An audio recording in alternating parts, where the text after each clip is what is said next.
ऊंचे हिमालय में बादलों के बीच बसा हुआ है कैलाश पर्वत। यह पवित्र पर्वत है शिव का, जो बुराई का नाश करते हैं, और उनकी अर्धांगिनी पार्वती का, जो शक्ति की देवी है। उनकी प्रेम कहानी युगों युगों तक याद रखी जाएगी, सृजन और विनाश के शाश्वत नृत्य का प्रमाण। वो दो असाधारण पुत्रों कार्तिकेय और गणेश के माता पिता हैं। दिव्य ऊर्जा और उद्देश्य से जन्मे ये पुत्र हिंदू पौराणिक कथाओं में महत्वपूर्ण भूमिका निभाते हैं। उनकी कहानियां केवल देवी देवताओं और राक्षसों की कहानियां नहीं हैं, बल्कि साहस, ज्ञान और परिवार के महत्व में गहराई से भरे सबक हैं। आइए हम उनके जन्म की मनोरम कथाओं और हिंदू परंपरा में उनके महत्व के बारे में जानें। भाग 2। तारकासुर का आतंक। तारकासुर के अत्याचार से देवलोक कांप उठा था। इस दुर्जेय राक्षस ने एक वरदान प्राप्त किया था, जिससे वह लगभग अजेय हो गया था। इंद्र के नेतृत्व में देवता उसकी शक्ति के आगे असहाय थे। तारकासुर के आतंक से त्रस्त देवताओं ने विष्णु से मार्गदर्शन की गुहार लगाई। पालनहार विष्णु ने उनकी व्यथा ध्यान से सुनी। उन्होंने बताया कि केवल शिव पुत्र ही तारकासुर को हरा सकता है। भाग 3। कार्तिकेय का जन्म और पालन पोषण। भगवान शिव और मां पार्वती की संयुक्त ऊर्जा से एक शक्तिशाली प्राणी का रूप धारण होना शुरू हुआ। यही दिव्य ऊर्जा थी जो कार्तिकेय बनेगी। दिव्य ऊर्जा एक ही स्थान पर समाहित नहीं हो सकी।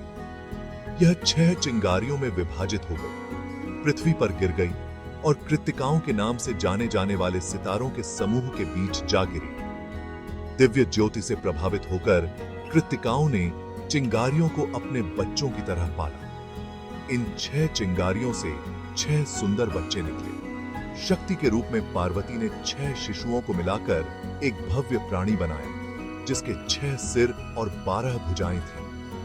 यह कार्तिकेय थे, एक योद्धा जिन्हें तारकासुर का वध करना था। वह कृत्तिकाओं की देखभाल में पले बढ़े, युद्ध की कला सीखी और सितारों के ज्ञान को आत्मसात किया। भाग 4।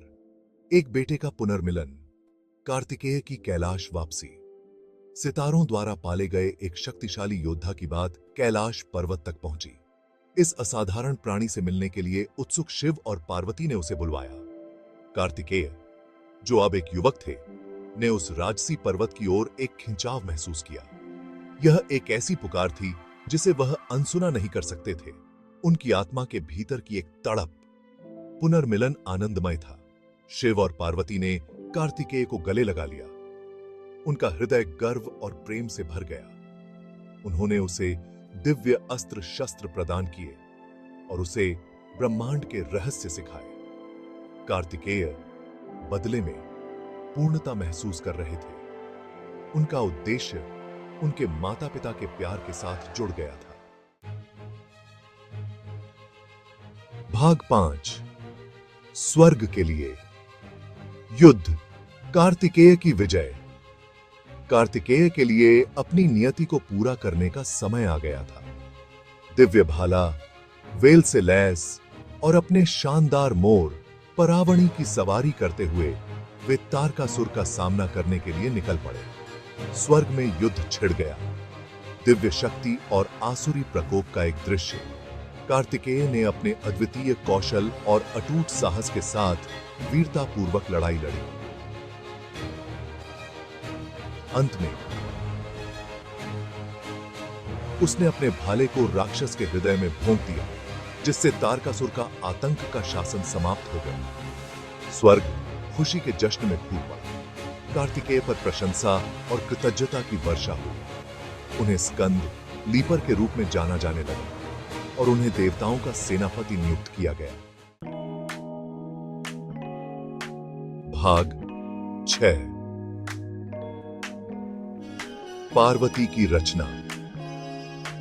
गणेश का जन्म। जब कार्तिकेय तारकासुर से युद्ध कर रहे थे, तब पार्वती को एक ऐसे पुत्र की लालसा थी जो हमेशा उनके साथ रहे। हल्दी के लेप और अपनी दिव्य ऊर्जा के सार का उपयोग करके उन्होंने एक सुंदर बच्चे का सृजन किया। उन्होंने उसका नाम गणेश, बाधाओं को दूर करने वाला रखा, और वह मासूमियत और ज्ञान का अवतार था। गणेश चंचल और शरारती थे, जो पार्वती के दिल में खुशियां भर देते थे। वह उसे बहुत प्यार करती थी, उसे प्यार और स्नेह से नहलाती थी। उन्होंने उसे अपने कक्ष की रखवाली सौंपी, उसे निर्देश दिया कि जब तक वह स्नान कर रही हो तब तक किसी को अंदर न आने दें। भाग 7। एक पिता का पछतावा। गणेश का सिर, कलम और पुनर्जीवन।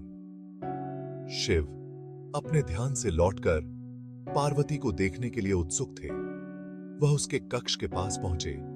गणेश को दिए गए उनके निर्देशों से अनजान, गणेश ने अपनी मां की आज्ञा का पालन करते हुए शिव का रास्ता रोक दिया। शिव बच्चे की अवज्ञा से क्रोधित होकर अपने त्रिशूल से उसका सिर धड़ से अलग कर दिया। शोर सुनकर पार्वती दौड़ी हुई बाहर आई तो उन्होंने अपने प्यारे बेटे को मृत पाया। उसका दुख असहनीय था, उसका क्रोध ब्रह्मांड की नींव को हिला रहा था। शिव ने अपनी गंभीर भूल का एहसास करते हुए अपनी गलती सुधारने की कसम खाई। उसने अपने गणों को उत्तर दिशा की ओर मुख करके मिले पहले प्राणी का सिर खोजने के लिए भेजा। वे एक हाथी का सिर लेकर लौटे। शिव ने उसे गणेश के शरीर से जोड़ दिया, जिससे इससे उसमें जान आ गई। भाग 8। कार्तिकेय और गणेश की अमर विरासत। वीर योद्धा कार्तिकेय और बाधाओं को दूर करने वाले गणेश जीवन के विभिन्न पहलुओं का प्रतिनिधित्व करते हैं। कार्तिकेय साहस, दृढ़ संकल्प और धार्मिकता की खोज का प्रतीक है। गणेश ज्ञान, बुद्धि और चुनौतियों को दूर करने की क्षमता का प्रतीक है। साथ में वे उस संतुलन का प्रतिनिधित्व करते हैं जो एक पूर्ण जीवन के लिए आवश्यक है। पीढ़ी दर पीढ़ी चली आ रही उनकी कहानियां आज भी प्रेरित करती हैं और बहुमूल्य सबक सिखाती हैं। वे हमें अपने डर का डटकर सामना करने, जीवन की चुनौतियों का सामना बुद्धिमानी से करने और परिवार के प्यार और समर्थन को संजोकर रखने की याद दिलाते हैं। हिंदू पौराणिक कथाओं की और कहानियों के लिए लाइक, कमेंट और सब्सक्राइब करना न भूलें।